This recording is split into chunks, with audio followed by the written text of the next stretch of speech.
আচ্ছা দাদা, এমন ভাবে তোমরা বাবা ছেলে আর কতদিন সংসারটাকে টানবে বলো তো? বাড়িতে তো একটা নারীর প্রয়োজন আছে। নারী? নারী কোথা থেকে পাবো? আরে নারী কোথা থেকে পাবে মানে? তোমার যে বিয়ের উপযুক্ত একটা ছেলে আছে, ছেলেকে বিয়ে দিলেই তো বাড়িতে একটা পুত্রবধূ আসে। আর বাড়িতে একটা গিন্নি থাকলে তোমাদেরকেও তো বাড়ি নিয়ে বেশি চিন্তা করতে হয় না। সেই বউ বাড়ির কাজ কাম রান্না বান্না সব কিছুই করবে। সে তো বুঝলাম, কিন্তু ছেলেকে এত করে বলার পরেও ছেলে তো রাজি হচ্ছে না। ছেলে যদি রাজি না হয় তাহলে কি করব? সেও ঠিক বলেছ, তবে ছেলেকে একটাবার বুঝিয়ে দেখো। ছেলেকে বোঝালে ছেলে নিশ্চয়ই বুঝবে। এইভাবে তুমি আর কতদিন সংসারটাকে টানবে বলো তো? রান্না কাজ কাম এগুলো কি পুরুষদের মানায়? তাহলে আমি আমার ছেলেকে একটু বুঝিয়ে দেখব। ছেলে যদি রাজি হয় তাহলে অবশ্যই অবশ্যই আমার ছেলেকে একটা বিয়ে করিয়ে দেব।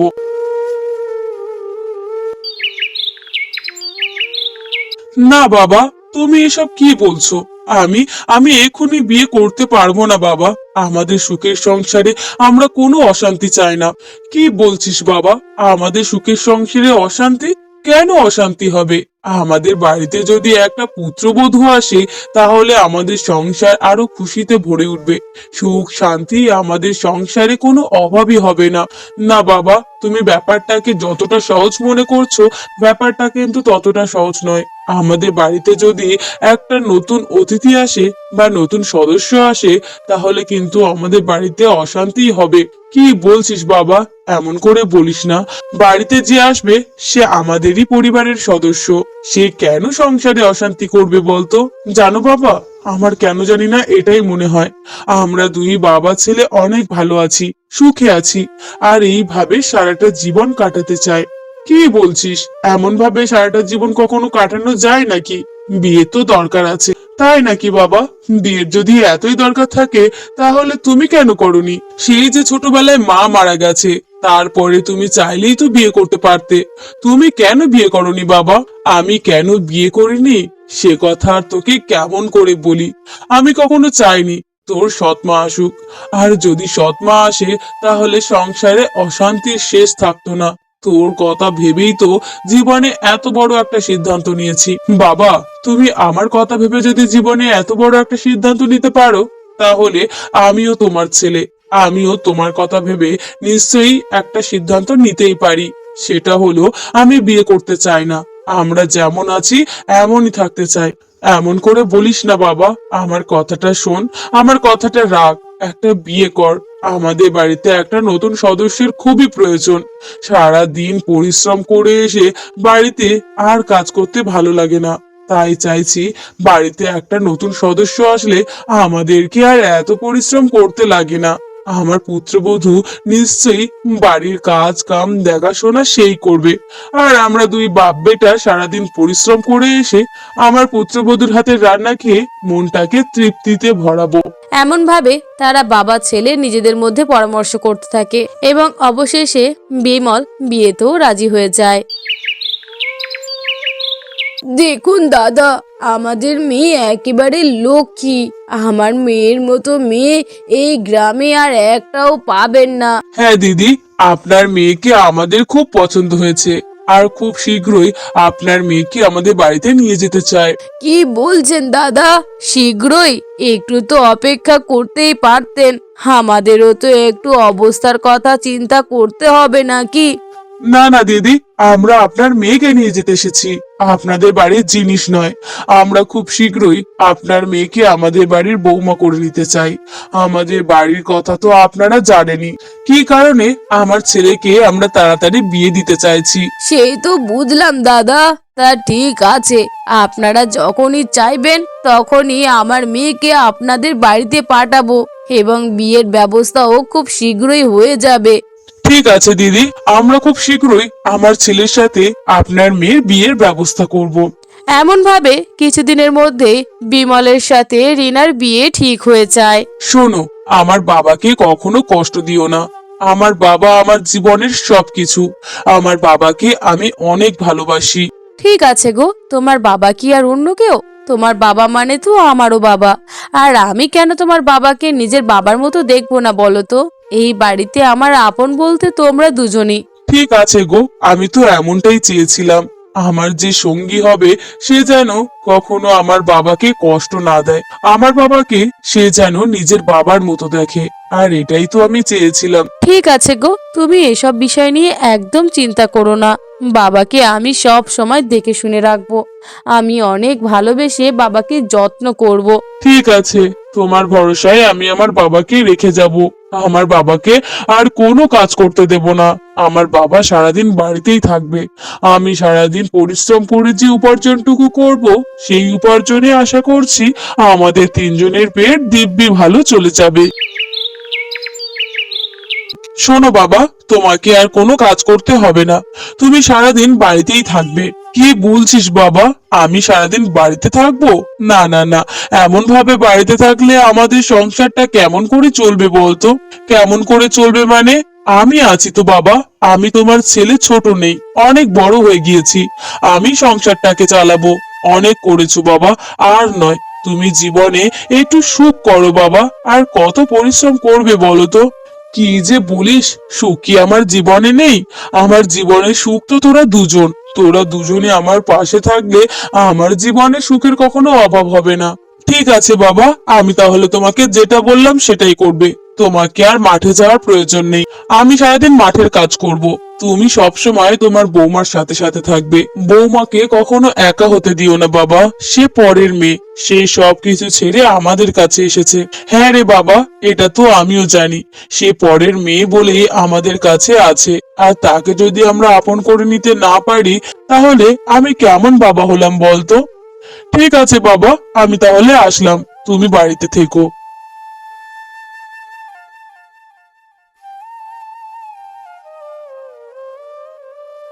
বাবা, আপনি এখানে কি করছেন? সকালের কোনো কাজই তো এখনো হলো না, আর আপনি এখানে দাঁড়িয়ে দাঁড়িয়ে ছেলের রঙ্গ তামাশা দেখছিলেন? কি বলছো কি বৌমা? আমি এখানে দাঁড়িয়ে ছেলে রঙ্গ তামাশা দেখছি মানে? আমার ছেলে এক্ষুনি মাঠের উদ্দেশ্যে রওনা দিল, তাই ছেলের সাথে কিছু কথা বলছিলাম। থাক বাবা, ছেলের সাথে আর এত পরামর্শ করার কোনো প্রয়োজন নেই। বরং বাড়ির যে কাজগুলো আছে ওগুলো সেরে নিন, রান্না বসাতে দেরি হয়ে যাচ্ছে। কি বলছো মা? তুমি তুমি রান্না করবে না? রান্না আমাকে করতে হবে? কেন বাবা, রান্না কি আপনি পারেন না, নাকি করতে জানেন না? আপনি তো সবকিছুই পারেন, তাহলে এখন এত অবাক হচ্ছেন কেন? আসলে মা, তোমাকে আমরা এই বাড়িতে নিয়ে আসার একটাই উদ্দেশ্য।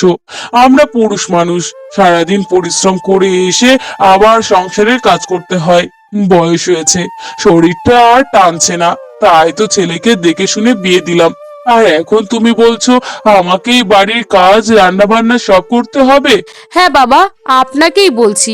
বাড়ির সব কাজ রান্না বান্না তো আপনাকেই করতে হবে। আপনি আমাকে তার মানে এই বাড়িতে চাকর হিসাবে এনেছেন নাকি? এতদিন আপনি করতেন, আর যেই কিনা আমি এসেছি সেই আপনি আমার উপরে চাপিয়ে দিতে চাচ্ছেন। না না মা, আমি সেটা বলতে চাইনি।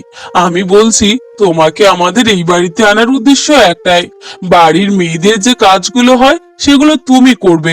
আমরা পুরুষ মানুষ সারাদিন বাইরে পরিশ্রম করব। না না বাবা, এত বিলাসিতা করলে চলবে না। এই তো এক্ষুনি আপনার ছেলে মাঠের কাজ থেকে আপনাকে ছুটিই দিয়ে দিল, যাতে আপনি কোনোদিন বাইরে পরিশ্রম করতে না যান। তাহলে বাড়ির কাজ করতে আপনার অসুবিধাটা কোথায়? আপনি তো করে এসেছেন এতদিন। হ্যাঁ মা, এতদিন তো আমি করে এসেছি, কিন্তু তোমাকে আনার উদ্দেশ্য একটাই। তুমি করলে আমি একটু বিশ্রাম পেতাম। না না না, এত বিশ্রাম নেওয়ার প্রয়োজন নেই। বাড়িতে শুধু শুধু খেতে থাকলে আবার শরীরটা খারাপ হতে পারে। এর থেকে বরং আপনি যেমন পরিশ্রম করতেন বাড়িতে তেমনই করুন। না হয় মাঠের কাজটা ছুটি থাকুক। আচ্ছা ঠিক আছে মা, তুমি চাইছো যখন তাই হবে। আমি না হয় বাড়ির কাজগুলো করে দিচ্ছি। ঠিক আছে বাবা, এই কথাগুলো কিন্তু আবার আপনার ছেলেকে বলবেন না। আপনার ছেলেকে বললে কিন্তু আমি এই বাড়িতে থাকবো না। না না মা, আমার ছেলেকে কিচ্ছু বলবো না। তুমি যাও, আমি সব কাজ করে নিচ্ছি। বাহ, রান্নাটা তো বেশ ভালো। কি রিনা, এটা কি তুমি রান্না করেছো? হ্যাঁ গো, রান্নাটা আমি করেছি। কেমন হয়েছে বলো তো? অসাধারণ হয়েছে। বিশ্বাস করো, মনেই হচ্ছে না এটা তুমি রেঁধেছো। পুরো রান্নাটা আমার বাবার মতো হয়েছে। জানো তো, আমার বাবাও ঠিক এমন ভাবেই রান্না করে। আরে কি বলো তো, আস্তে আস্তে সবকিছু তোমাদের মতোই তো হয়ে যাবে। তোমাদের বাড়িতে এসেছি বলে কথা। কিন্তু এতটা রান্নার মিল কি করে হয়? সবার রান্না তো সমান হয় না। কিন্তু তোমার রান্না হুবহু আমার বাবার রান্নার মতো হয়েছে। আমার বাবার রান্না খেলে যেমন মনে হয় ঠিক তেমনই লাগছে। হ্যাঁ গো, আমিই রান্না করেছি। আসলে তোমার বাবা সারাদিন তো বাড়িতেই ছিল, তাই আমি রান্না করছিলাম। তোমার বাবা আমাকে একটু শিখিয়ে পড়িয়ে দিচ্ছিল, তাই হয়তো তোমার বাবার মতো রান্নাটা করতে পেরেছি। ও আচ্ছা, ওই জন্য আমার বাবার মতো রান্নাটা হয়েছে। আমার বাবাও না ঠিক এমনই রান্না করে। আর তুমিও কদিনের মধ্যে আমার বাবার মতো রান্না শিখে গেলে। হ্যাঁ গো, বাবার মতো রান্না না শিখলে তুমি কেমন ভাবে তৃপ্তি করে খাবে বলো তো? তুমি যে তোমার বাবার হাতের রান্না অনেক পছন্দ করো, আর আমি যদি এখন শিখে নিতে না পারি তাহলে কবে শিখতাম বলো তো? যাক, অবশেষে আমি একটু শান্তি পেলাম। বাবাকে সব দিক থেকে ছুটি দিতে পেরেছি। মাঠের বাড়িতে সব কাজ বাবা আর করবে না। বাবা সারাদিন বিশ্রাম করবে। জানো তো, আমার বাবা ছোট থেকে অনেক পরিশ্রম করেছে। আমার বাবা আমার চিন্তা করে আজও পর্যন্ত বিয়ে করেনি। আমার ছোট্টবেলায় আমার মা মারা গিয়েছিল। হ্যাঁ গো, তোমার বাবাকে দেখে শুনে রাখবো বলেই তো আমি এখানে এসেছি। তোমার বাবা কি আমার পর নাকি? তোমার বাবাও তো আমার আপনজন। তোমার বাবা আমার বাবা। ঠিক আছে গো, এমন ভাবেই আমরা মিলেমিশে থাকতে চাই। আমাদের সুখী পরিবারে যেন কারোর নজর না লাগুক। আচ্ছা বাবা, তোমার বৌমা তোমাকে অনেক ভালোবাসে তাই না? হ্যাঁ রে বাবা, বৌমা আমাকে অনেক ভালোবাসে। কেন, কি হয়েছে বলতো? না না বাবা, তোমার বৌমা তো সব সময় তোমার সুনামি করে। সব সময় তোমাকে নিয়ে অনেক চিন্তিত। তুমি কি করলে সুস্থ থাকবে, কি করলে তোমার মন ভালো থাকবে, কি রান্না করে দিলে তুমি মন মতো খেতে পারবে, সব সময় তার মাথায় এইসব চিন্তা। ওকে নিয়ে আর পারি না বাবা, এত করে বলি বাবাকে নিয়ে এত চিন্তা করো না, কিন্তু তার যে চিন্তার শেষই নেই। হ্যাঁ রে বাবা, বৌমা আমাকে অনেক ভালোবাসে। বৌমা আমাকে ভালোবাসে বলেই তো আজ আমি এমন জায়গায়। কি বলছো বাবা, এমন জায়গায় মানে কিছু কি হয়েছে?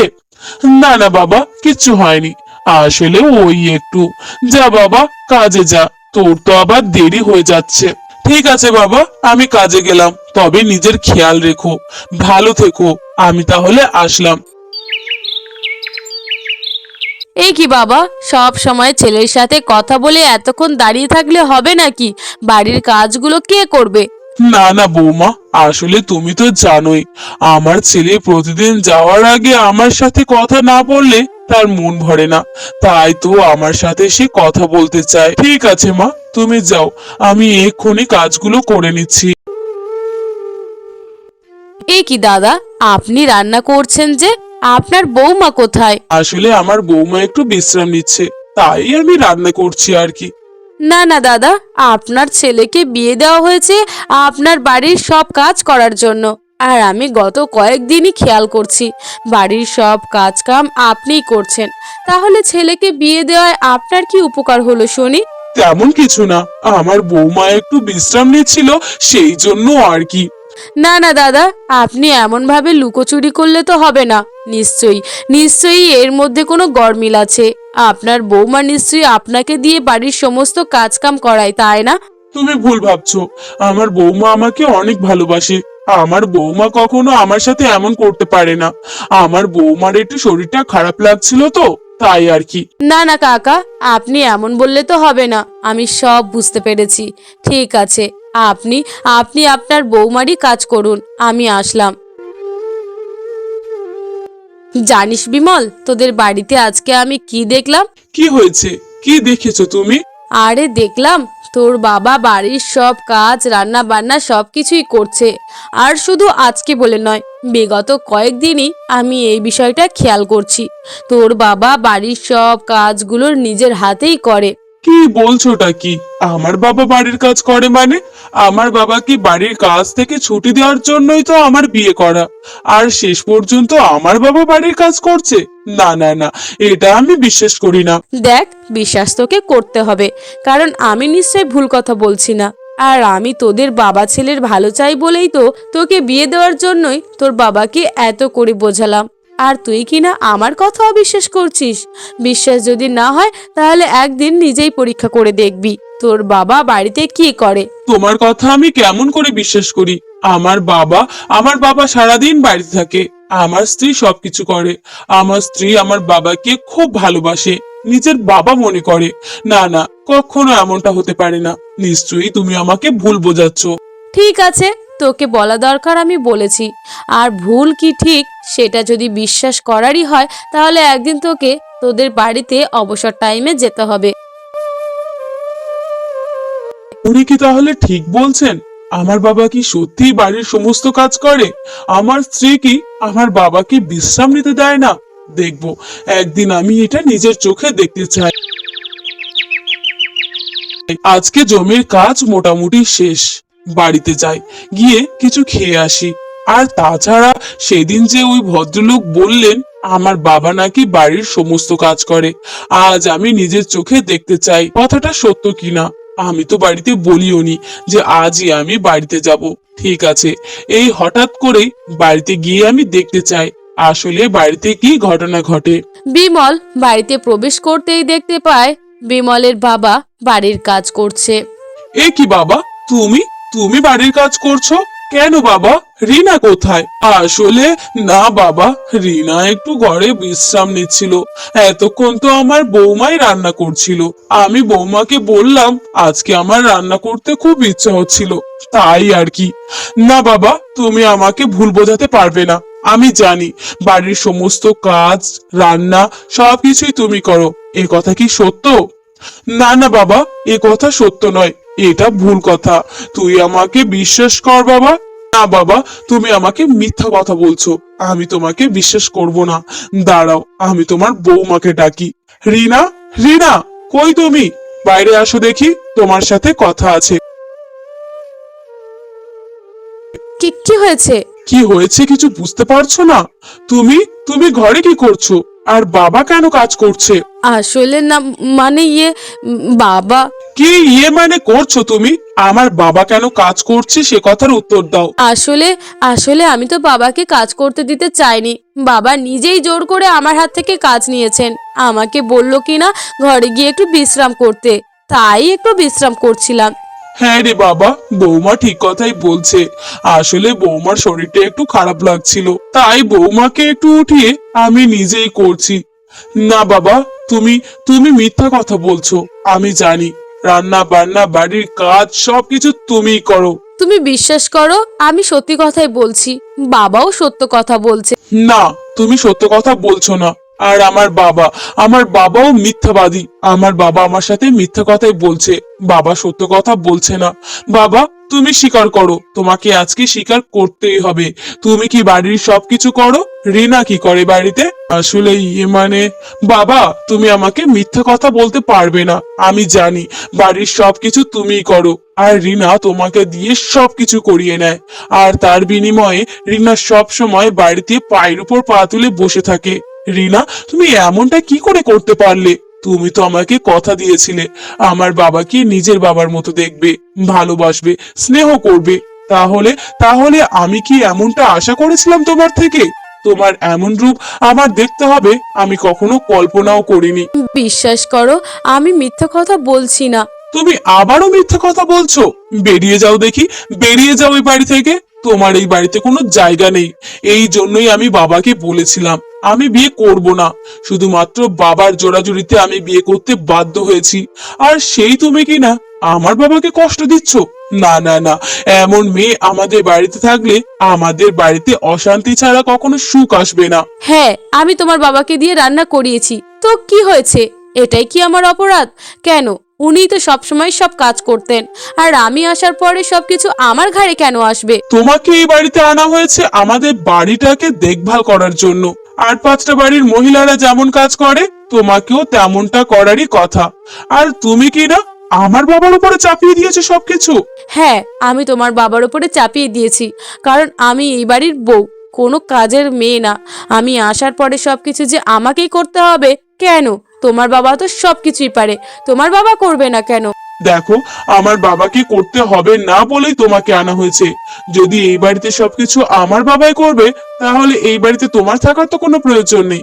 তুমি চলে যাও, এমন স্ত্রী আমার প্রয়োজন নেই। এই জন্যই আমাদের বাবা ছেলের মধ্যে আমি কখনো কোনো নারী ঢোকাতে চাইনি।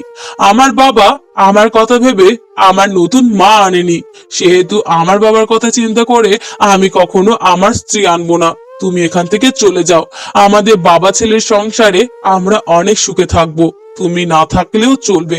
যাও বলছি, বাড়ি থেকে বেরিয়ে যাও। এমন দুমুখো সাপের আমাদের কোনো প্রয়োজন নেই।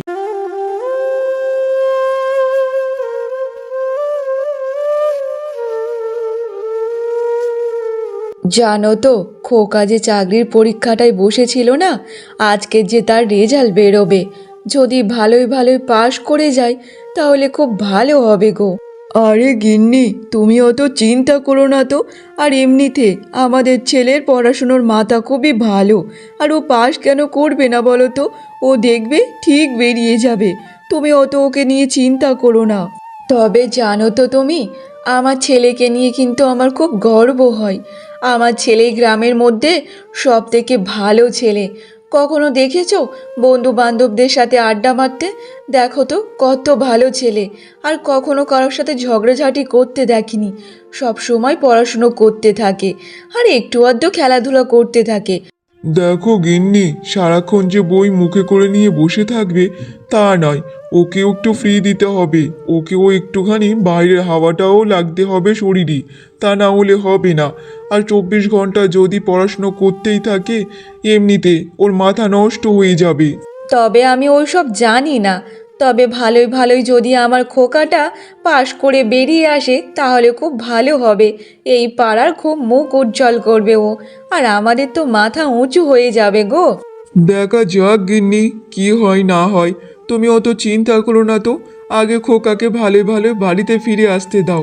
চিন্তা করো না, ও পাশ করেই যাবে। চিন্তা এমনি এমনি হয় গো। এখন তো চাকরির বাজার খুব খারাপ, তার মধ্যে আমরা অনেক গরিব। চাকরি পাওয়া যে অনেক দুষ্কর ব্যাপার। এমনভাবে বেশ কিছু ঘন্টা কেটে যায়, তবে রাহুল মনমরা হয়ে বাড়িতে ফিরে আসে। আরে বাবা, তুই বাড়িতে ফিরে এসেছিস? খুব ভালো হয়েছে বাবা। বল দেখি, বল তোর পরীক্ষার রেজাল্ট কেমন হলো? আর তোর মুখটা এরকম ফ্যাকাশে হয়ে আছে কেন রে বাবা? তুই কি পাশ করতে পারিসনি বল তো দেখি? তোর মনটা যে এমন মরা মরা হয়ে আছে, কি হয়েছে বল তো? সকালবেলা যখন বাড়ি থেকে বেরোলি হাসি খুশি নিয়েই তো বেরোলি, আর যখন ফিরলি এমন মন মরা হয়ে ফিরলি কেন বল তো? কি হয়েছে বল তো আগে? হ্যাঁ রে রাহুল বাবা, তোর কি হয়েছে বলতো? এমনভাবে মুখটা গোমড়া করে কেন আছিস? পরীক্ষায় পাশ করতে পারিসনি? আরে কোনো অসুবিধা নেই বাবা। সবাই যে একবারে উত্তীর্ণ হবে তার কোনো মানে নেই। সবাই পরীক্ষা দিতে দিতে তারপর তো চাকরি পরীক্ষায় উত্তীর্ণ হয়, বুঝেছিস? ঠিক আছে, তুই আবার পরের বাড়ি দিবি। তুই এত মন খারাপ করিস না তো, এবার একটু হাসি খুশি থাক দেখি তো। না মানে বাবা, আমি পরীক্ষায় তো পাশ করে গেছি, কিন্তু এ কি বলছিস বাবা? তুই পরীক্ষায় পাশ করে গেছিস? আরে এ তো খুব খুশির খবর রে বাবা। আমরা যে খুব খুশি হয়েছি, তারপরেও তোর মন খারাপ। কিন্তু কি হয়েছে সেটা বল তো। কিন্তু বলে থেমে কেন গেলি? বাবা বল না কি হয়েছে, তাহলে মনটা এত মরা কেন তোর? কিন্তু মা, পরীক্ষায় তো পাশ করে গেছে ঠিক কথা, কিন্তু আমাকে বলেছে যে চাকরি বসতে গেলে আমাকে 3 লক্ষ টাকা দিতে হবে, তারপর আমি ওই চাকরিটা পাবো। কিন্তু আমরা 3 লক্ষ টাকা কোথায় থেকে পাবো? আমাদের সংসারে এরকমই অভাব চলছে। আমার বাবা তেমন কোনো রোজগার করে না, তাহলে এত টাকা কোথায় থেকে পাবো বলো তো? 3 লক্ষ টাকা? আরে এ তো কম টাকা না, এ তো সত্যিই অনেক টাকা। এত টাকা আমরা কি করে দেব? আমাদের গরিবের ঘরে তো এত টাকা নেই। আমাদের তেমন খাওয়ার মতো এত টাকা নেই। তাহলে চাকরির পরীক্ষায় কি করে দিই বলতো বাবা? শোন বাবা, তুই অত চিন্তা করিস না। সব কিছু দেখ ঠিকঠাক হয়ে যাবে। যা, তুই এখন হাত মুখ ধুয়ে আয় তো, আমি তোকে খেতে দিচ্ছি। মা, তুমি এত নিশ্চিন্ত হচ্ছ কি করে? তুমি বলছো যে সব কিছু ঠিকঠাক হয়ে যাবে, কিন্তু কি করে হবে বলো তো? আমাদের মতো গরিবদের তো স্বপ্ন দেখাই বারণ আছে। আর দেখো, আমরা যদি স্বপ্নও বা দেখি, সেটা কখনো পূরণ হয় না। একটা চাকরি করব, তার আবার এতগুলো টাকা দিয়ে চাকরি করতে হবে মা। আমরা কোথায় থেকে পাবো বলো তো এতগুলো টাকা? আমাদের মতো গরিবদের তো শুধু ওই দিনমজুরি ঠিক আছে, বড় বড় স্বপ্ন দেখা যে ভুল। দেখ বাবা, আমি তো নিশ্চিন্ত আছি। কারণ আমাদের একটা জমি আছে। ভাবছি সেই জমিটা বিক্রি করলে 3 লাখ টাকার উপরে হবে, আর তোর চাকরির জন্য ওই টাকাটা দিতে পারবো। কি গো, তুমি বলো না কিছু। তুমি যে চুপ করে আছো, ওই জমিটা যদি আমরা বিক্রি করে দিই, তাহলে যে টাকাটা হবে সেই টাকাটা দিয়ে তো আমার খোকার চাকরিটা হবে, ওর ভবিষ্যৎটাও তো হয়ে যাবে। কি গো, তুমি বলো কিছু। হ্যাঁ গিন্নি, তুমি ঠিকই বলেছ। আমাদের যে জমিটা আছে সেই জমিটা বিক্রি করলে তো 3 লাখ টাকার উপরেই হয়ে যাবে, তাহলে কোনো চিন্তা হবে না। কিন্তু আমার মনে হয় আমাদের ছেলের ভবিষ্যৎটা আমাদের কাছেই আগে। দেখো মা আর বাবা, তোমাদেরকেই বলছি, চাকরি না করতে হয় না করব, তবু ঠিক আছে, কিন্তু আমাদের সেই সম্বল জমিটা বিক্রি করবে না। আমি চাকরি করতে চাই না যে বাড়ির সব কিছু বিক্রি করার পর সেই টাকা দিয়ে আমি চাকরি করব। না না, আমি করব না। এই সব বলে রাহুল তার নিচের ঘরে চলে যায়। দেখতে দেখতে এমনভাবে বেশ 1 সপ্তাহ কেটে যায়, আর রাহুলের বাবা মা সেই জমিটা বিক্রি করে দেয়। সেখান থেকে যা টাকা হয় সব কিছু নিয়ে রাহুলের কাছে আসে। নে বাবা, টাকাগুলো নে। যা বাবা যা, এইবার তোর চাকরিটা হয়ে যাবে রে। দেখ, আমরা টাকাগুলো জোগাড় করে নিয়ে এসে তোকেই দিয়েছি। কিন্তু মা, আমাদের কাছে তো এতগুলো টাকা ছিল না। তাহলে তোমরা এতগুলো টাকা কোথায় থেকে পেয়েছো? সত্যি কথা বলো তো। দেখ বাবা, টাকা কোথায় থেকে পেলাম না পেলাম তুই অত চিন্তা করিস না, বুঝেছিস? আর যা বাবা, তুই সামনের দিকে এগিয়ে যা, অত পিছনে ঘুরে দেখিস না বাবা। দেখো বাবা, টাকা কোথায় থেকে পেলে না পেলে যতক্ষণ না বলবে এই টাকা আমি কখনোই নেব না। আর আমার চাকরি করার কোনো দরকার নেই বাবা। কিন্তু আগে তোমরা সত্যি কথা বলো, এই টাকাগুলো তোমরা কোথায় থেকে জোগাড় করেছো? আচ্ছা ঠিক আছে বাবা, তুই যখন এত জোর জবরদস্তি করছিস, তাহলে বলেই ফেলি। এই টাকাগুলো হচ্ছে জমি বিক্রি করার টাকা। ওই জমিটা আমরা বিক্রি করে দিয়েছি, আর সেখান থেকে আমাদের 3 লাখ টাকা দিয়েছে। যা বাবা যা, এবার তো হয়েছে, এইবার যা তো দেখি, তুই এই টাকাগুলো নিয়ে যা, চলে যা। কেন মা, আমি তো বারবার করে বারণ করেছিলাম যে জমিটা বিক্রি না করতে। ওটা যে আমাদের শেষ সম্বল ছিল, কিন্তু আমার কোনো কথা শুনলে না তোমরা, সেই জমিটাই বিক্রি করে দিলে মা। কেন মা? দেখ বাবা, সত্যি কথা বলতে কি, ওই জমির থেকেই তোর ভবিষ্যৎটা আমাদের কাছে অনেক বড়। যদি একবার তোর ভবিষ্যৎটা বানিয়ে দিতে পারি, তাহলে আমরা শান্তিরূপে চোখ বন্ধ করতে পারবো, বুঝেছিস? আজকে জমি চলে গেছে, তুই যখন চাকরি বাকরি করবি, পরবর্তীকালে টাকা জমিয়ে জমিয়ে একটা জমিও কিনতে পারবি। কিন্তু এটা চলে গেলে কি আর পাবি বলতো? আর জানিস তো, চাকরির বাজার এখন খুবই খারাপ। তাহলে তা বলে তোমরা এত বড় সিদ্ধান্ত নেওয়ার আগে একবার তো আমাকে বলতে পারতে। তা বলে তোমরা এই জমিটা বিক্রি করে দিলে। দেখো, তোমরা যে কাজটা করেছো কিন্তু একদম ঠিক কাজ করোনি মা। দেখ বাবা, এখন তো আমরা বুড়োহারা হয়ে যাচ্ছি। যা কিছু তো সব তোরই জন্য। তোর ভবিষ্যতের কথা ভেবেই তো আমাদের কাজ করতে হবে, বল বাবা। তারপর রাহুল তার বাবা মায়ের দেওয়া সেই টাকাগুলো নিয়ে সে শহরে চলে যায়। দেখতে দেখতে এমনভাবে বেশ কিছু মাস কেটে যায়, তবে সব কিছু ঠিকঠাক চলছিল। রাহুল সেই চাকরি করে যেখান থেকে যা উপার্জন হতো তার বেশিরভাগটা তার বাবা মাকে দিয়ে দিত সংসার খরচার জন্য। তাদের সংসার ভালোই চলছিল, কিন্তু হঠাৎ একদিন, আরে বাবা রাহুল, এই মেয়েটাকে তুই কোথায় থেকে নিয়ে আসলি বাবা? বাবা মা, আমাকে ক্ষমা করে দিও, আমি তোমাদেরকে জানাতে পারিনি। আমি একে বিয়ে করেছি। এর নাম হচ্ছে রূপা। আর রূপার সাথে আমার পরিচয় হচ্ছে শহরে। যখন আমি অফিসে যেতাম তখন ওর সাথেই আমার দেখা হতো। সেখান থেকে আমাদের মধ্যে ভালোবাসা হয়েছে। আর ওর বাবা ওকে বিয়ের জন্য অনেক চাপ দিচ্ছিল, তাই আমি ওকে বিয়ে করে নিয়ে চলে এসেছি। দেখ বাবা, সে নয় ঠিক করেছিস, বিয়ে করেছিস, আমরা যে তাতে খুব খুশি হয়েছি। কিন্তু বাবা, আগে থেকে যদি একটু বলতিস, তাহলে আমরা তো একটু আয়োজন করতে পারতাম। তুই যে আমাদের একমাত্র ছেলে, আর তোকে যদি একটু অনুষ্ঠান করে বিয়ে দিতে পারতাম, তাহলে খুব ভালো হতো রে বাবা। কিন্তু মা, আমার যে আর কিছু করার ছিল না মা, আমি কি করি বলো তো? আর এমনিতে সব কিছু বোঝার আগেই এমনভাবেই হয়ে গেল মা। আর নাও, এবার তুমি তোমার বৌমাকে শিখিয়ে পড়িয়ে নাও তো দেখি। কিন্তু রাহুল বাবা, বৌমা যে আমাদের খুব পছন্দ হয়েছে। কত সুন্দর একটা মিষ্টি মেয়ে। তুই ঠিক করেছিস বাবা, ওকে বিয়ে করে নিয়ে এসে খুব ভালোই করেছিস। নে, এবার যদি আমাদের পরিবারের সাথে মানিয়ে নিতে পারে, তাহলে তো খুবই ভালো হবে। আরে তুমি এইসব কি বলছো বলো তো? বৌমাকে আমি হাতে গড়ে নেব, বুঝেছো? অত চিন্তা করো না তো। আর বৌমাকে আমরা অনেক আদর যত্নে রাখবো। ওকে তো আমার নিজের বৌমা হিসাবে ভাববো না, আমার বাড়ির মেয়েই ভাববো। আমাদের তো মেয়েই নেই, আর ওটাই হয় আমাদের মেয়ে হবে। কি বলো বলো তো?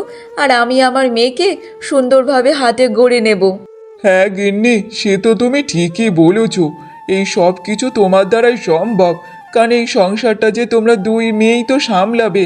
আমরা আবার কি, আমরা তো ছেলে, আর আমাদের তো কোনো কিছু না। আমরা শুধু বাইরে কাজ করে ঘরেতে এনে দেব, আর পুরো সংসারটা সামলানোর দায়িত্ব যে তোমাদের। দেখতে দেখতে এমনভাবে বেশ কিছুদিন কেটে যায়। তবে মালা তার বৌমার রূপাকে খুবই ভালোবাসতো, তাকে মেয়েই ভাবতো, আর তাকে সব কিছু সুন্দরভাবে শেখাতো। এমনভাবে আরও বেশ কিছুদিন কেটে যায়। তবে হঠাৎ একদিন মদনের খুব শরীর খারাপ হয়ে যায়। তারপর থেকে সে কাজ বাজ সব কিছু বন্ধ করে দেয়। মা যান, গিয়ে বাড়ির সব কাজকর্মগুলো সেরে নিন তো তাড়াতাড়ি। আজকের পর থেকে তুমি এই বাড়ির সব কাজকর্ম সারবে, আমি কোনো কাজকর্ম করতে পারবো না। এতদিন তো আমি করে এসেছি, এইবার যান তো, আপনি করবেন। এই সব তুমি কি বলছো বৌমা? সংসারের সব কাজকর্ম যে আমি একা কেন করব মা? তুমি তো আমার হাতে হাতে কাজ তো করে দাও।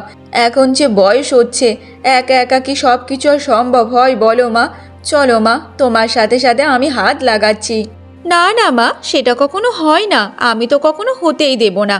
তোমরা এমনভাবে দুটো দুটো মানুষ বসে বসে খাবে, বাড়ির সব কাজকর্মগুলো আমি করব, আমার বর বাইরে গিয়ে কাজ করে টাকা রোজগার করে নিয়ে আসবে, আর তোমরা এখানে আরামসে খাবে। তা হতে পারে না মা, এবার থেকে তোমাদেরকে কাজ করে খেতে হবে। আর এমনিতে বাবা তো কোনো কাজ করে না, সারাক্ষণ তো বাড়িতে শুয়ে পড়ে থাকে। তাহলে তুমি এই সংসারের সব কাজকর্ম সেরে তারপর তোমরা ভাত খাবে, বুঝেছো? বৌমা, এইসব তুমি কি বলছো মা? আজকে তোমার শ্বশুরের শরীর খারাপ বলে সে আর কাজ করতে পারে না, কিন্তু সে যদি ভালো থাকতো তাহলে এমনভাবে বাড়িতে বসে থাকতো না। সে অবশ্যই কোনো না কোনো কাজ করতো, কিন্তু তা বলে তুমি এমনভাবে আমাদেরকে খোঁটা শোনাচ্ছ। আর এটা আমাদের ছেলে হয়, আমাদের ছেলের টাকায় যদি আমরা খাই তাতে কে ক্ষতিটা আছে? আমরা তো এতদিন আমাদের ছেলেকে বড় করেছি, মানুষ করেছি, তাহলে আজকের কি আমরা একটুখানি বসে আরাম করে খেতে পারবো না? না মা, পারেন না, একদম পারেন না। একবার তো ভেবে দেখুন তো, আপনার ছেলেরও তো একটা পরিবার হয়েছে। তাহলে আপনার ছেলে যদি সম্পূর্ণ টাকা পয়সাই সংসারে দিয়ে দেয়, তাহলে ওর ভবিষ্যতের কথা ভেবে কি হবে বলো তো? ওর ভবিষ্যতে তো কিছুই থাকবে না। এখন ওর বউ আছে, পরবর্তীকালে যদি ওর বাচ্চা হয় তখন কি হবে বলো তো? সব কিছু তো ওরও দেখতে হবে, একটা ভবিষ্যৎ আছে। তাহলে সব কিছু যদি তোমাদের বুড়ো বুড়িকে এখানেই বসিয়ে খাইয়ে সব শেষ করে দেয়, তাহলে ওর ভবিষ্যৎ আর কিছুই থাকবে না মা। আচ্ছা ঠিক আছে বৌমা, থাক থাক, তোমাকে আর কোনো কিছু বলতেই হবে না। তোমার কথা শুনেই বুঝতে পারছি। ঠিক আছে, তোমাকে কি কি কাজ করে দিতে হবে বলো, তা আমি করতে রাজি আছি। যখন তুমি বলেই দিয়েছো এই সংসারে থাকতে হলে কাজ করে খেতে হবে, তা আমি অবশ্যই করব, আমার কোনো সমস্যা নেই। মালা এবং মদন তার বৌমার এমন ব্যবহার দেখে অবাক হয়ে যায়, তাদের অনেক খারাপও লাগে। তারপর মালা সে আর কোনো কিছু কথা বলে না, সে সংসারের সব কাজ এক এক করে করতে থাকে। দেখতে দেখতে এমনভাবে বেশ কিছুদিন কেটে যায়। হঠাৎ একদিন মালা তার ছেলে রাহুলকে বলতে থাকে, দেখ খোকা, তোর বাবার যে শরীরটা আরও খারাপ হয়ে গেছে, ভাবছি একবার ওকে ডাক্তারখানায় নিয়ে যাব, কিন্তু আমাদের কাছে যে একটা টাকাও নেই। যদি তুই কিছু টাকা দিতিস বাবা, খুব ভালো হতো, তোর বাবাটাকে একটু ডাক্তার দেখে নিয়ে আসতে পারতাম।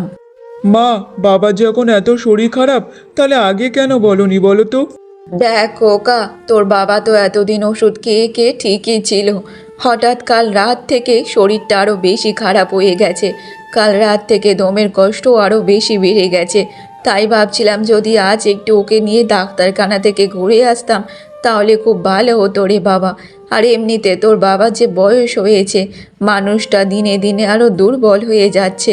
দে না বাবা কিছু টাকা। আচ্ছা ঠিক আছে মা, তুমি অত চিন্তা করো না। এখন তো মাসের শেষ চলছে, তেমন তো আমার কাছে টাকা পয়সা নেই। এই নাও, এই কটাই আছে, তুমি এই নিয়েই বাবাকে দেখিয়ে এসো ডাক্তার, বুঝেছো? তারপর রাহুল তার মাকে কিছু টাকা দিয়ে দেয়। আর সব কিছু দাঁড়িয়ে দাঁড়িয়ে দূর থেকে দেখছিল রূপা। সে অনেক রেগে যায়।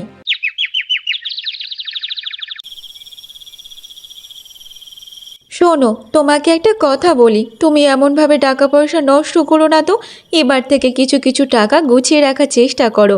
এত বড় পরিবার, সব যে তোমার কাঁধের ওপর ভর করে আছে। দেখো, এরপর যদি আমাদের সন্তান হয় তাহলে তার ভবিষ্যতের কথা ভেবে তো রাখতে হবে। আর এখন যা দাম বেড়েছে জিনিসপত্রের, তাহলে এমনভাবে টাকা পয়সা নষ্ট করো না। আরে রূপা, তুমি আবার এসব কি বলছো বলো তো? টাকা পয়সা আবার কোথায় খরচা করছি? আমি তো সব কিছু সংসারেই খরচা করছি, আবার কোথায় বাড়তি খরচা করছি বলো তো দেখি।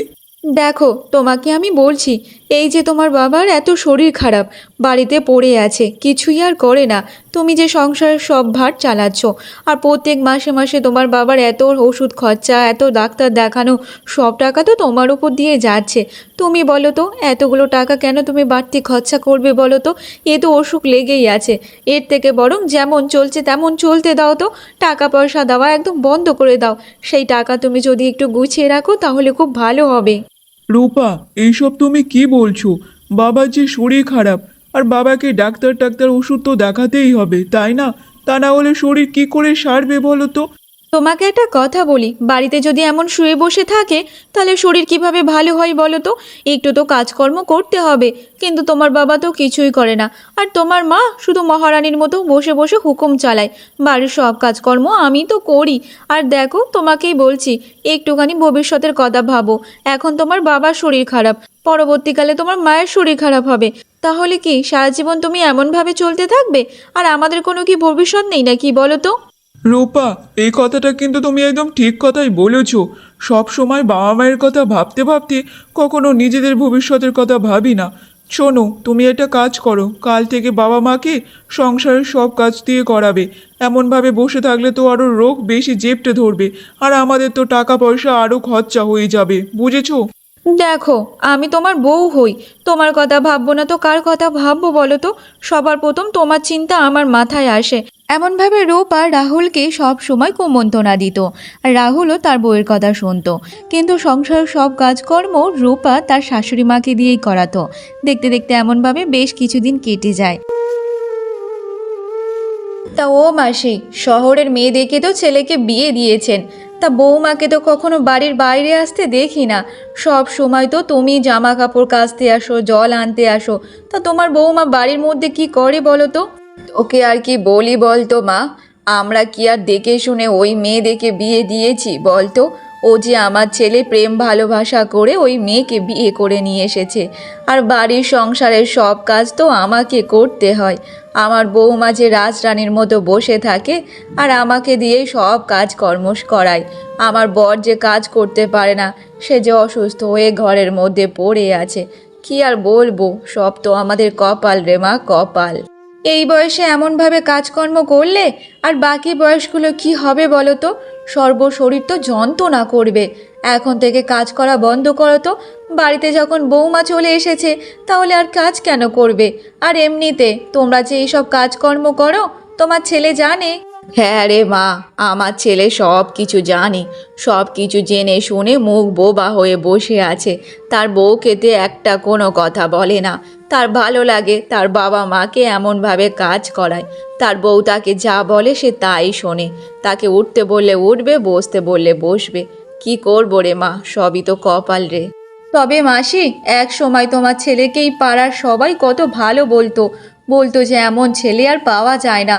আর এখন দেখো, তোমার ছেলে এমন হয়ে গেছে। মানুষ যে এতটা বদলায় তার নিজের চোখে দেখতে পাচ্ছি। কি বলি বলো তো? তার নিজের বাবা মা তার জন্য এত কিছু করলো, সেই বাবা মাকে ভুলে গিয়ে দুদিন বিয়ে করে নিয়ে আসতে না নিয়ে আসতে সেই বইয়ের কথায় ওঠে আর বসে। এখন এই যুগ এসেছে গো মাসি, এই যুগ এসেছে। মানুষ কখন কি বদলাবে তা কেউ বলতে পারে না, সেটা একমাত্র ওপরওয়ালাই জানে।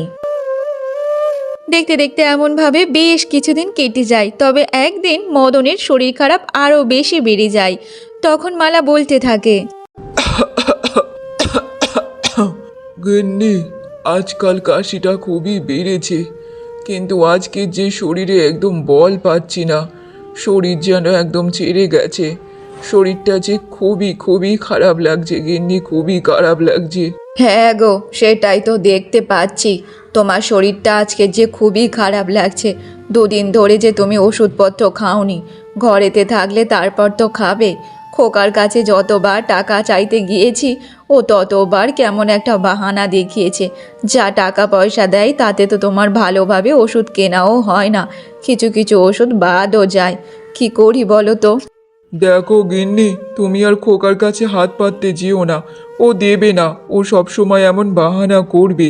আর শোনো, যতদিন আমি বেঁচে আছি ওষুধ না খেয়েই থাকবো, একদিন না একদিন তো সবাইকে যেতে হবে, তাই না? এমনভাবে তুমি বলো না গো। তুমি আমাকে ছেড়ে চলে গেলে এরা তো আমাকে একদম দেখবে না, আমাকে গিয়ে পথেই বসতে হবে গো। যা অবস্থা দেখতে পাচ্ছি। তুমি একটু দাঁড়াও, সে মুখ শুনতে হয় হবে, তবু আমি একটু খোকার কাছে গিয়ে কিছু টাকা ধার করে নিয়ে আসি, যদি তোমার ওষুধপত্রগুলো কিনে তোমাকে আবার একটু সুস্থ করতে পারি। না না গিন্নি, তুমি যেও না, যেও না। আমি যেমন আছি ঠিক আছি, আর দেখতে হবে না। আমি তো এটাই চাই, যেন ঈশ্বর আমাকে তাড়াতাড়ি নিয়ে চলে যায়। না না গিন্নি, তুমি যেও না, যেও না। ওরা তোমাকে অনেক কথা শোনাবে, আর আমি তো চাই যে ঈশ্বর আমাকে তাড়াতাড়ি এখান থেকে নিয়ে চলে যাক। এখানে থাকা মানে নরকের থেকেও অনেক বেশি কষ্টদায়ক। তুমি চুপ করো, আর তোমাকে কিছু বলতে হবে না, আমি এক্ষুনি আসছি।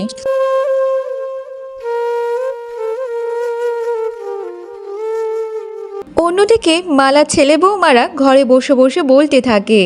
দেখো রূপা, তোমার জন্য একটা সুন্দর দেখে জিনিস নিয়ে এসেছি। এই যে এই সোনার দুলটা তোমার জন্য নিয়ে এসেছি, বলো তো কেমন লাগছে? তুমি আমার জন্য এই সোনার দুলটা নিয়ে এসেছো, আমার কিন্তু খুব পছন্দ হয়েছে। বাহ বাহ, কত সুন্দর। তবে আমি তোমাকে অনেক দিন ধরে তো বলেছি আমাকে সুন্দর একটা গলার হার বানিয়ে দেওয়ার জন্য, কই তুমি তো সেটা নিয়ে আসতে পারোনি। আরে রূপা, তুমি অত চিন্তা করো না তো, আমি দোকানে তো ওটা বানাতে দিয়ে এসেছি, পরের মাসে গিয়ে নিয়ে আসবো, বুঝেছো? আর আজকের এটা পছন্দ হলো তাই তোমার জন্য নিয়ে আসলাম। দেখো, আমি চিন্তা করি না, কারণ আমি জানি আমার বর আমার জন্য সব কিছু করতে পারে। সে যখন একবার বলে দিয়েছে আমার জন্য নিয়ে আসবে, সে যাই হোক করে আমার জন্য নিয়ে আসবে, তা নিয়ে আমি ভাবি না। তোমার ওপর আমার ভরসা আছে গো। দেখো, তোমার জন্য নিয়ে আসবো না তো কার জন্য নিয়ে আসবো বলো তো? তুমি তো আমার একমাত্র সুন্দরী বউ, আর আমার সুন্দরী বউটাকে একটু না সাজালে হয় বলো তো দেখি? তুমি একদম চিন্তা করবে না, তোমার যা যা দরকার একবার মুখ ফুটে বলবে, তোমার জন্য আমি সব কিছু করতে রাজি আছি, বুঝেছো? আর তখন রাহুলের মা দরজার বাইরে থেকে রাহুলকে ডাকতে থাকে। আরে খোকা, খোকা রে, দরজাটা খোল বাবা, একটু বাইরে আয়। তোর বাবার যে খুব শরীর খারাপ বাবা, একটু বাইরে আয় খোকা বাবা, একটু বাইরে আয়। দেখো, আমার মনে হয় তোমার মা আমাদের ভালো সহ্য করতে পারে না, যখন খুশি এসে শুধু ডাকতে থাকে খোকা খোকা খোকা। এবার যাও, দেখো কি হইলো। তারপর রাহুল এবং রূপা বাইরে বেরিয়ে এসে তার মাকে বলতে থাকে। কি হয়েছে বলো তো মা? তোমাদের জ্বালায় কি একটু দুদণ্ড ভালোভাবে থাকতে পারবো না? আজকে রবিবারের দিন একটু বাড়িতে আছি, কোথাও একটু ভালোভাবে বিশ্রাম নেব তা না, সারাদিন তো শুধু পরিশ্রম করতেই থাকি, আর তোমরা শুধু খোকা খোকা করতেই থাকো। বলো তো দেখি কি হয়েছে? খোকা, তোর বাবার যে শরীর খারাপটা খুবই বেড়েছে, তার যে খুব কষ্ট হচ্ছে রে। এই 2 দিন ধরে সে ওষুধপত্র কিছুই খায়নি, তাই বলছিলাম যদি কিছু টাকা দিস তাহলে কিছু গিয়ে ওষুধপত্র কিনে আনতে পারি। দেখো মা, আমার কাছে এখন কোনো টাকা পয়সা নেই, মাসের শেষ চলছে, তাহলে তোমাকে আমি কিভাবে টাকা পয়সা দিই বলো তো? আর এমনিতে বাবার তো শরীর খারাপ লেগে আছে, সারাক্ষণ যদি এমন শরীর খারাপ লেগে থাকে কত টাকা খরচা করব তোমাদের পিছনে? আমি ওসব দিতে পারবো না, যাও চলে যাও। এইসব তুই কি বলছিস খোকা? সেই সব দিনের কথা ভুলে গেলি, যখন আমরা না খেয়ে তোকে খাইয়েছি, তোর জন্য এত কিছু করেছি, মানুষের মতো মানুষ করে তুলেছি, আর আজকে তুই এই প্রতিদান দিচ্ছিস? দেখুন মা, আপনার ছেলে তো বলে দিল যে ওর কাছে কোনো টাকা পয়সা নেই, তাহলে বারবার এখানে ঘ্যান ঘ্যান কেন করছেন? যান না নিজের ঘরে, সব সময় শুধু ডাকতেই থাকে। একটু দুদণ্ড আপনার ছেলেকে আপনি শান্তিতে থাকতে দেন না, যত সব। চলো তো, চলো ঘরের মধ্যে চলো। মালা মনমরা হয়ে সে ওখান থেকে তার ঘরেতে চলে যায়। জানি গিন্নি, জানি, তোমার মুখ দেখে বুঝতে পারছি তুমি নিরাশ হয়ে এসেছো, ওরা তোমাকে অপমান করেছে, তাই না? হ্যাঁ গো, খোকা কোনো টাকা পয়সা আমাকে দেয়নি, উল্টে চলে গিয়েছে ঘরের মধ্যে। তুমি একটু বসো তো, আমি পাড়ার কারোর কাছ থেকে কিছু টাকা ধার করে নিয়ে আসি। থাক গিন্নি থাক, তোমাকে আর কোথাও যেতে হবে না, এখন আমার শরীরটা একটু ভালো লাগছে, তাই তোমাকে আর যেতে হবে না। তবে এটাই তো দেখেছি, আমাদের একমাত্র জমি ছিল সম্বল, কিন্তু সেটাও বিক্রি করে আমরা আমাদের খোকার ভালোর ভবিষ্যতের কথা ভেবে ওকে সব টাকা দিয়ে দিয়েছি, নিজেদের কাছে কিছু না রেখে। আর আজ তার প্রতিদান পেয়ে গেছি ভালোভাবে। ঈশ্বর হয়তো শেষ বয়সে আমাদের কপালে এই লিখে রেখেছে। আর দেখো আমাদের অবস্থা কেমন হয়ে গেছে। মদন তার ছেলের এমন ব্যবহারে সে অনেক কষ্ট পেয়েছিল, তবে সেরকম ভাবতে ভাবতে সে তার শেষ নিঃশ্বাস ত্যাগ করে। কি গো, তুমি এমনভাবে চুপ কেন হয়ে গেলে? কথা বলতে বলতে যে থেমে গেলে, কিছু তো বলো। কি গো? মালা মদনকে অনেক ডাকাডাকি করার পরও মদন আর কোনো সাড়া দেয় না। তখন মালা বুঝতে পারে যে তার স্বামী শেষ নিঃশ্বাস ত্যাগ করেছে। তখন সে অনেক কান্নায় ভেঙে পড়ে। সেই চিৎকার চেঁচামেচি শুনে মালার ছেলে বৌমা বাইরে চলে আসে। তুমি আমাকে ছেড়ে এমনভাবে যেতে পারো না। কেন চলে গেলে আমাকে এমন একা করে? কেন চলে গেলে বলো, আমি কি নিয়ে থাকবো? কি নিয়ে থাকবো আমি? মা, বাবা তো কিছুক্ষণ আগেই ভালো ছিল, তাহলে এখন এমনভাবে কি করে হয়ে গেল? তুই আর তোর বউ আমার চোখের সামনে থেকে চলে যা, চলে যা আমার চোখের সামনে থেকে। তোদের মুখও আমি আর দেখতে চাই না। তোর মতো কুলাঙ্গার ছেলেকে আমি পেটে ধরে অনেক বড় যে পাপ করেছি। তোর মতো ছেলে যেন আর কোনো ঘরে ঘরে না জন্মায়। তোর বাবার এত শরীর খারাপ থাকার সত্ত্বেও তুই তোর বউয়ের জন্য সব কিছু কিনে আনিস, সংসারের সব কাজ আমাদের দিয়ে করাতিস, কিন্তু কিন্তু তোর বউকে তুই রানী করে রেখেছিস। আর এখানে তোর বাবা শরীর খারাপে মরে গেল, সেটা তোরা দেখিসনি। চলে যা আমার নজরের সামনে থেকে। এই বাড়িতে তোদের আর কোনো জায়গা নেই। রাহুল এবং রূপা তাদের নিজেদের ভুলটা বুঝতে পারলেও সেটা অনেক দেরি হয়ে গেছিল। তবে তারা মালার কাছে ক্ষমা চাইলেও মালা তাদেরকে ক্ষমা করে দেয় না, বাড়ি থেকে বার করে দেয়। এবং মালা তার স্বামীর সব স্মৃতিগুলো নিয়ে সারা জীবন কাটিয়ে দেয়। একমাত্র বাবা মাই আছে তার সন্তানের জন্য, সে সব কিছু উজাড় করে দেয়। এই দুনিয়াতে বাবা মা ছাড়া আর কোনো কিছু আপনই হয় না।